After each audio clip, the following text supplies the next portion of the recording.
আম্মা জান, ও আম্মা জান।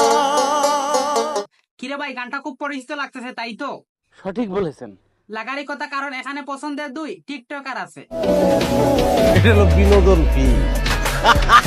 ভাই সেটা বিষয় না, গানের লিরিক্সটাই আসল। এই সময় কম, শুরু করো। আচ্ছা, প্রিন্স মামুন এবং লায়লাকে নিয়ে পরে কথা বলি, আগে এই গান সম্পর্কে কিছু কথা বলি।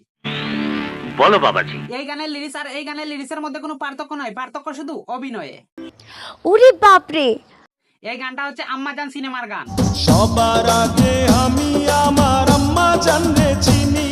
এই গানে মূল চরিত্রে অভিনয় করেছেন সবার প্রিয় নায়ক মান্না। সালাম তারে আম্মা জানরে করি আছেন চিনি।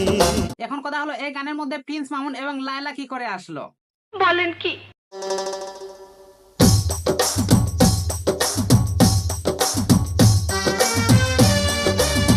প্রিন্স মামুন এবং লায়লা অভিনয় করেছে এলকি বিলকি গানে, কিন্তু পোলাপাইন এডিট করে লাগাই দিছে এই গানে। ও সুন্দরী তোর ইলকি ভিলকি ভাব আমার মনের উপর বাড়ায় অনেক চাপ। আমার তো মনে হয় না এই সুন্দরীকে দেখে মনের কোনো টান বাড়বে, আপনার মনে হয় রুচি কমে গেছে। ও সুন্দরী তোর ইলকি ভিলকি ভাব। কে বলবে এই লোকের মাথা খারাপ? সো ভিডিওটা কেমন হলো কমেন্ট করুন, ভালো লাগলে লাইক করুন, পেজ হলে ফলো করুন, আর চ্যানেল হলে অবশ্যই সাবস্ক্রাইব করুন। ওলা তো নয় সে তো